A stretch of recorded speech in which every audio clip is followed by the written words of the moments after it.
Bonjour et bienvenue, or for my French viewers, hello and welcome. It's time for yet another thrilling instalment of Man versus Le Cleat de Français, and this time it's the turn of my track saw.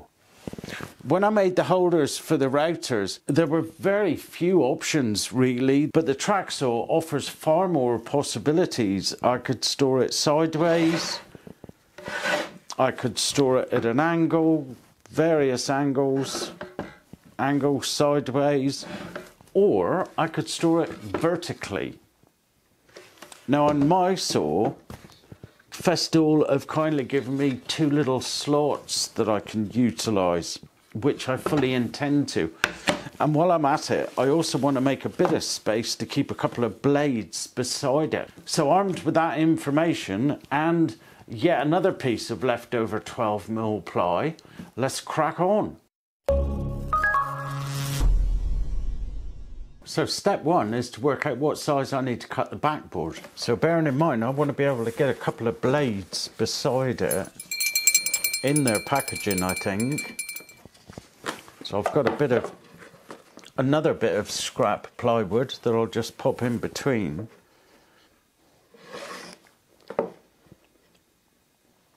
And that leaves a little bit of space there, so they aren't going to be too tight to get in and out. And if I put a little pencil mark at the other side of the saw, that'll give me the width. Now for the height, I'm going to have a piece at the bottom, so the saw will rest on that bottom piece as well as hanging by the two holes that I mentioned. I'm going to overcut for height for the minute, so I use that piece as a spacer at the top, and that's the size of my backboard.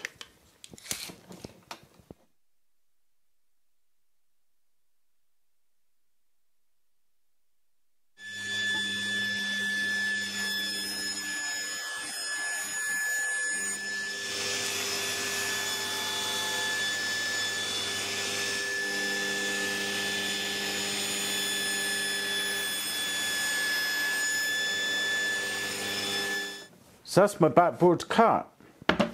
Next I'm going to write a channel at the bottom and up the side for two pieces of ply that the saw will sit in against before I start work on the hangers.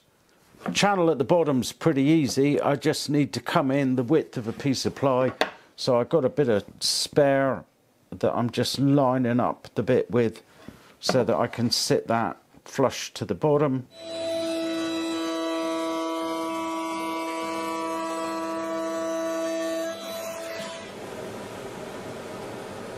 And before I move the fence for the next cut, I'm going to rake this side's channel out as well for the piece that's going to keep the spare blades in place.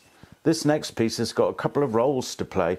Number one, it's a divider between the saw and the spare blades. But number two, I want to use it as a registration face so that when I put the saw away, I can just slide it up against this piece and drop it onto the holders. So I've got this nice and tight up against the saw, and I've drawn a pencil line down so that I can extend that to the front and set my bit on the table. I've also inset the saw about 5mm from this side so I can put a little round over on it and make it look pretty.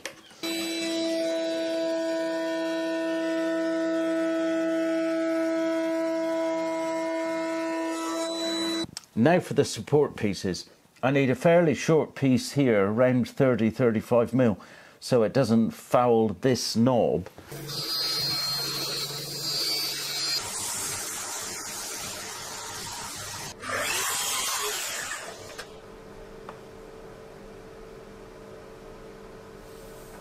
The divider piece has got to be lower than the bulge here for the extractor on the saw.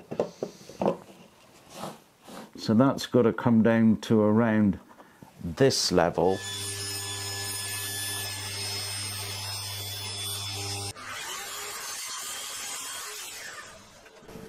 Then there'll be a separate piece here which has got to extend slightly past this, just past halfway through there, so it's deep enough to support the blades, and then this final piece will match this size.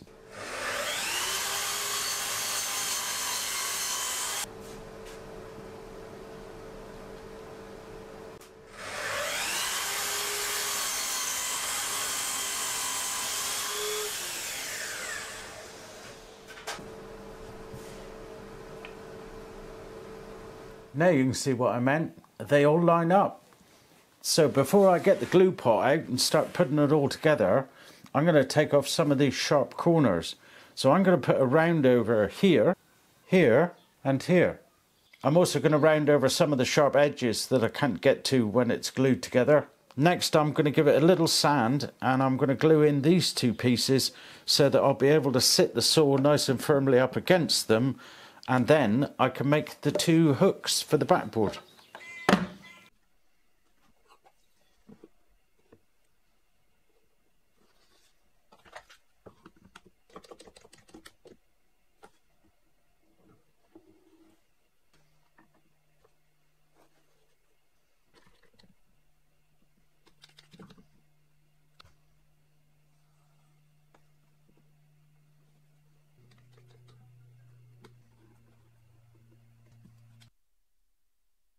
With those two bits glued in place, I've now got somewhere I can register the saw against, so it's nice and firmly in place, and then I can draw inside these little holes in the base plate of the saw, so I'll know exactly where to put my two little hooks.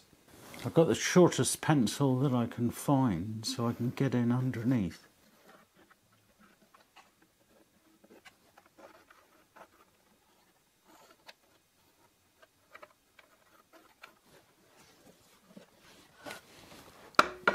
And they're the size of the two openings. And here's my solution. So two little bits of ply glued together to form an L shape, so that this top piece here sits over the top of the plate so it stops the saw tipping up.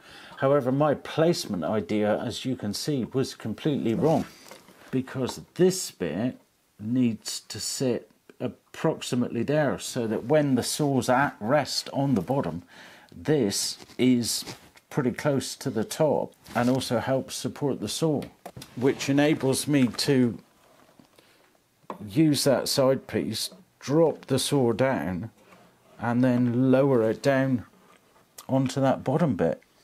Now a similar thing is going to have to happen on this side, but I need both of those pieces to be in line, so I think what I'm going to do is glue this piece in place first and then strike some lines across so I know exactly where to place that piece.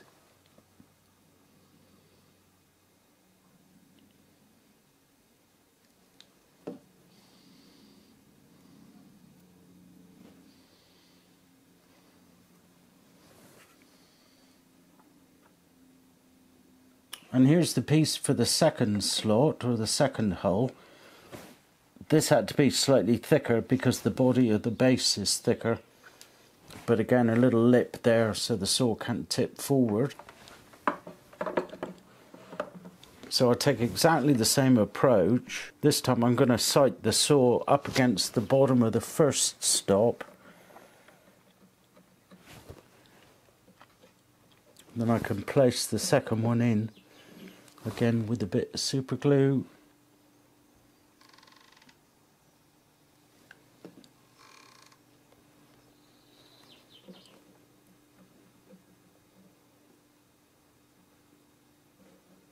And if all has gone to plan, the saw should lift off nice and easily.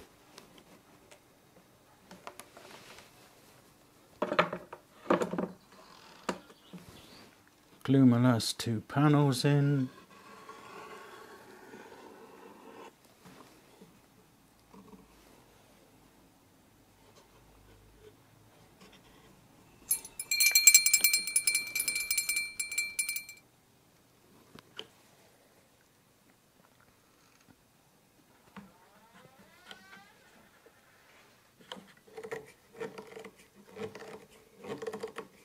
And finally,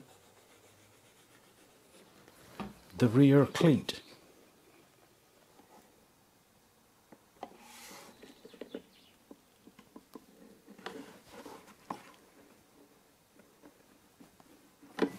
And that's it, job's a bobby. Simple, straightforward and screwless. Well, it's screwless at the moment. I think I feel quite inclined to put a screw in the back of each one of these two just to add a little bit of mechanical fixing. And let's see how effective it is. Fingers crossed. Oh yeah, hits the spot. Et voila. The wall continues to fill. Join me for another thrilling episode soon. Thanks for watching and see you next time. Ta-ra.